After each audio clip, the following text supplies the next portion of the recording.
Well, listen, we got new ads. The ad people contacted me yesterday. They said, "Hey, we liked your attempt. You closed out the show with a beautiful ad, and we're gonna give you another attempt." And they gave me, I think, 5 little reads I got to read throughout the program today. They're short ones, so we'll hope you'll stick around for them. Breaking news, ladies and gentlemen. Finally, the worst of the Star Treks has been removed from Star Trek canon. Star Trek Discovery has been removed from Star Trek canon, everybody. I didn't like it. I have one friend who did like it, and I think she's wrong. I think it's not very good, and it doesn't have anything to do with there being a lady captain because Janeway is the tits. I'm guessing that then the Star Trek universe is its own universe, and Star Trek Discovery was in our stupid universe, the future of our dumb universe. They canceled it and they erased it from the prime timeline. They're going to say that this takes place in a different, like the mirror universe or whatever. And I think, I didn't watch all of Discovery, I watched a bit of it, but it was horrible.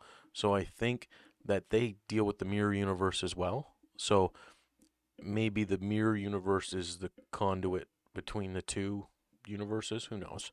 Does every universe have a mirror universe, or is there just one mirror universe and it mirrors all universes?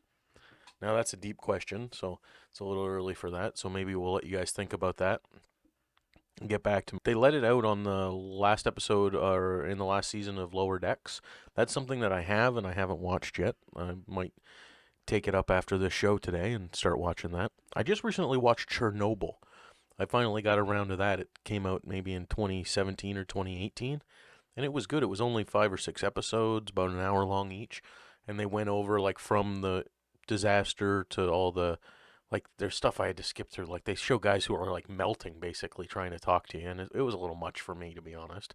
So I just, tab forward 15 seconds or something until they always tell you what they told them, because it's all about statecraft and stuff like that. So they're like, oh, this guy told me this and that. So you don't really have to watch the guys who are melting when they talk. And it's pretty funny, though, because in the first few episodes, they're like holding up big nuclear rocks and they don't know what they are. And they only think it's, they said Rodkins or whatever, the number that you use to measure radiation. They go over it and they're like, yeah, it's only like 2.3. It's like, it's fine. It's not good, but you'll live. You won't get cancer or anything. And then, like, by the second episode, you realize that they're called dosimeters. They go on you, like you wear them on your wrist or around your neck or something, and it says when you've been exposed to a certain amount of radiation, they'll change colors. They're kind of like the force patches, the G-force patches they would put on the dolls or on the crash test dummies in Mythbusters. They would put these stickers on, and when they went over 5Gs, 10Gs, 25Gs, they would change color, so you knew that the doll died or whatever. And they do the same thing with these dosimeters. So the guys wear these dosimeters in, and they move the super radioactive rocks around, and they're like, yeah, it's only like 2.2 Rodkins, Dennis Rodmans. It's only 2.2 Dennis Rodmans. And they, by the second episode, you're like, yeah, those dosimeters, they just max out at like 2.3 Rodmans, and it's like thousands of Rodmans. Like, they talk about the roof. They're like, when the reactor exploded, everything came out, and like bits of the reactor, rods and stuff like that, they ended up on top of the roof. So they couldn't like lead line a bulldozer and clear them because it would fall through the roof. So for one section of the roof, they end up craning on the Soviet lunar rover that they built. It's light enough, and they could put a little plow on the front, and they could push the rocks back off into the reactor. Because it's death in there. It's like, you won't even make it all the way inside, and you'll just turn to goo. So when they do that, they clear the one side off, and they call it like beta side or alpha and beta side, and then they're like, well, when they're talking about their plan, the guy goes, well, what about this whole section of roof? And the first section is like machine exposure, like 2 hours, and then the machine will die. The next section is like 1 hour, and then this section is like 3 minutes. And it's like, goes from like 1,000 Rodmans to 2,000 Rodmans to like 20,000 Rodmans. And when they they find out the only way they're going to be able to do, they can't just leave it open because it's like the same radiation as an atomic bomb or the bomb they dropped on Hiroshima, but it's like forever.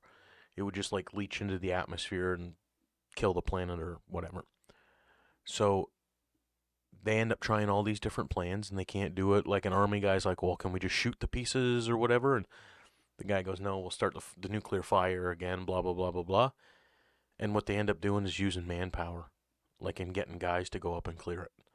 Like so they can go up there for like 3 minutes or whatever, 2 minutes, and then fucking run out and they can't ever go back in. And if they get like, if they stand next to a microwave too long, they'll just fucking turn into a pile of goo now for the rest of their lives. So I thought that that was pretty good. And then eventually, it goes throughout the whole thing and they explain how it happened. And dude, the Soviet Union, when it came to that, it was like you hear about I think it's Korean pilots who they'd like, the co-pilot would let the plane crash instead of questioning the pilot because of like their seniority and the hierarchy and how their society's structured or whatever. And it was kind of the same thing, like where, yeah, the A team was okay. Like they were like 80% players and they would get things done and bad stuff wouldn't happen. But the night shift was like 20%ers. Like they were just there to like flip the switches at certain times to make sure nothing blew up. And then they would leave in the morning. They couldn't do anything extra or do any of these tests. So they tried to do a test. And that's what, that and a few other things. I'll let you watch the show so you can get into it yourself. But yeah, so Star Trek Discovery officially removed from Star Trek canon. Thank you, Lower Decks. And Chernobyl. Check out Chernobyl on, I think it's HBO, so you might be able to get it on Max. And here's another tune. That was Three Dog Night with Shambhala. That's one of my favorites. Maybe the show goes on, or this show will go on is probably better, but that's the one I played for you. So we're going to just get back to, maybe you can look at me here. Hey, how's it going? And I got another little tidbit of Star Trek here for you guys. So yesterday we were talking about Voyager and Enterprise, and I wanted to talk about Season 3 of Enterprise. So the first few seasons, they're good. Don't get me wrong. You get some introduction to some races, and they see some technology that's new, blah, blah, blah, blah, blah. You learn about, like, normally Starfleet and Earth and all that, they got, like, a lot of the cool stuff, and they don't yet. Like, they're learning, and they don't even want to transport in and out of places. It's a new technology. A lot of shuttle crafting, which leads to a lot of, like, decontamination showers, which I think really drummed up the numbers, because they would just put the sexy people in the room where they had to rub goo all over each other. But Season 3 is, I think, one of the best season arcs of Star Trek. It's the Xindi War. So the Xindi are a race from inside the Delphic Expanse, and they want to destroy Earth because someone sent them a message back in time that in like 300 or 400 years, Earth will destroy the Xindi home world, or all the Xindi, basically. They go to war in the Delphic Expanse and kill them all. So they obviously don't like that, and this is kind of like the temporal civil war aspect of, well, the whole thing is kind of about a temporal civil war, but Season 3 specifically is about the Xindi. They go into the Delphic Expanse, and they don't get a lot of help.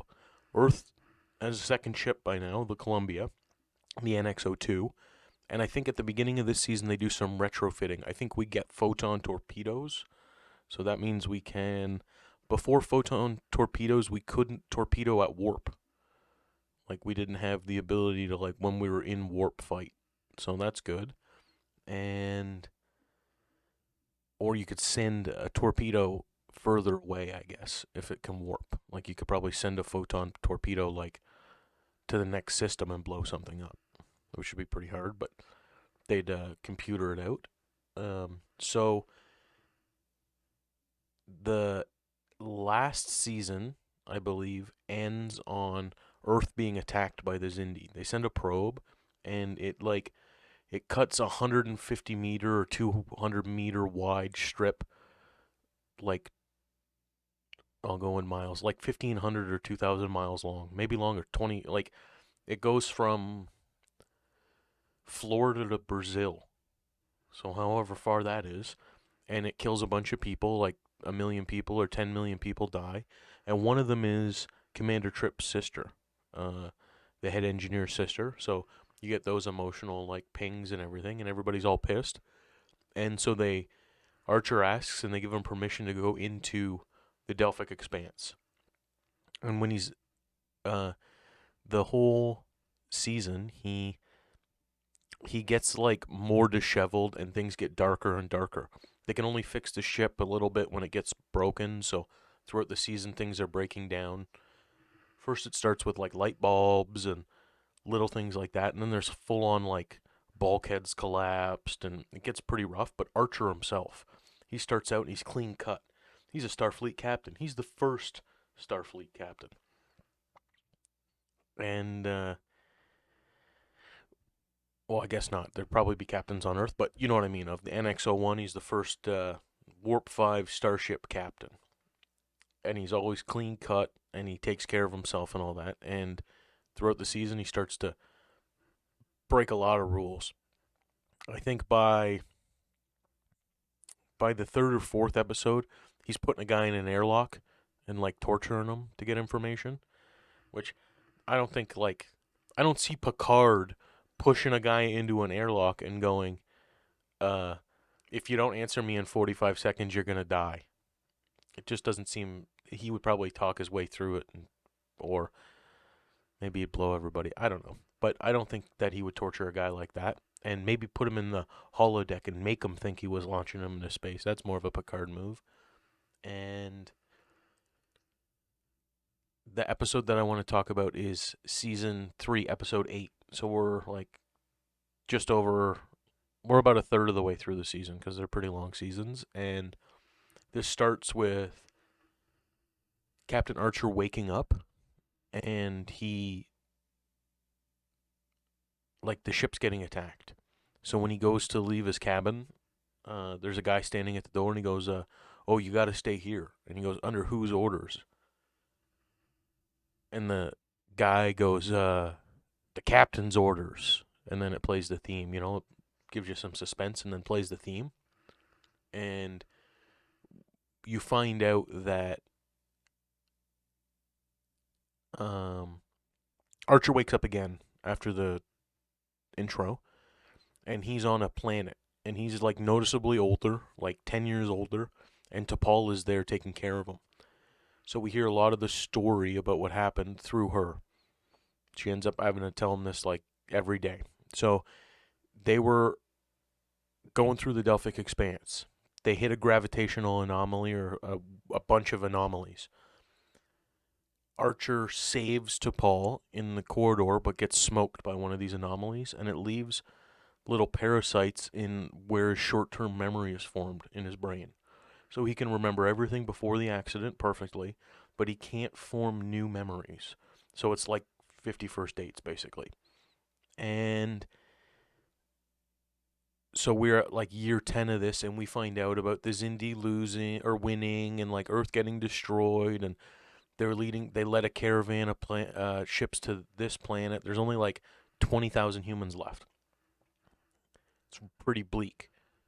So the Enterprise like patrols that system, and they're hiding pretty good. And what happens is Phlox comes back after all that time, and he goes, hey, I didn't leave because I couldn't solve this. I left to solve it. And now I'm back, and I figured out a way to get rid of the parasites. So they take him up onto Enterprise, and he has a reunion with everybody. For him, it's been a day, and for everybody, it's been 10 years. So they have like a heartwarming thing where people are captains, and Trip's a captain, and the fucking British guy's a captain, and everybody's a captain. So no ships left and no Earth left, but everybody got promotions. So they have to come on the ship because the only way to give them the treatment, they need the power generated in an antimatter reactor like the one in a starship. So they put Archer in a some booth thing and they shock them with the juice. And when they give them the juice, it gets rid of some of the parasites. Then then they get attacked. Then the Zindi show up, and we get like 10 minutes of battle scene. And during the battle scene, Phlox radios or whatever, and he goes, "Hey, you guys got to come down here." And they look. They're in the medical bay, and they look at the scan that shows the parasites are gone. And they go, yeah, we know. You told us that. And he goes, no, this is the scan I took the first day. So when I got rid of them now, I got rid of them then. So if I can get rid of all of them now, it might change time. So they're fighting, blah, blah, blah, blah, blah, blah, blah. And instead of using the machine, they overload the warp reactor and explode everybody. And then Archer wakes up the next day, and it's just the day after, and it's all undone. So, even though they didn't treat him, so as long as he died in, a huge explosion that vaporized the worms, it would have got reset anyways, I think. So, but it was a very good episode. You got a lot of, it was a good what if they lost type situation. I thought it was pretty interesting anyways. And episode is called Twilight. And I think, Tom Paris, Robert Duncan McNeil, directed that episode. I didn't know that till now, but I have a little thing pulled up to give you guys the juice. So that's pretty interesting. I didn't know that. So check out Enterprise Season 3 with the Zindi War. It's pretty good. There's a couple stinkers like most seasons of Star Trek. There's one where him and Hoshi end up on a planet and they're infected by some animal and they become monkey people and they have to communicate with grunts and sign language and it's stupid. They're just fine at the end. At the beginning of the next episode, he's got a rash and Phlox gives him some goop that smells bad or something for it. So it's not very good. That episode, but a lot of the overall progression and arc of the story that season is it is pretty good, I thought. So we're gonna get you guys back into some music here, and I hope you enjoyed my little talk about Star Trek.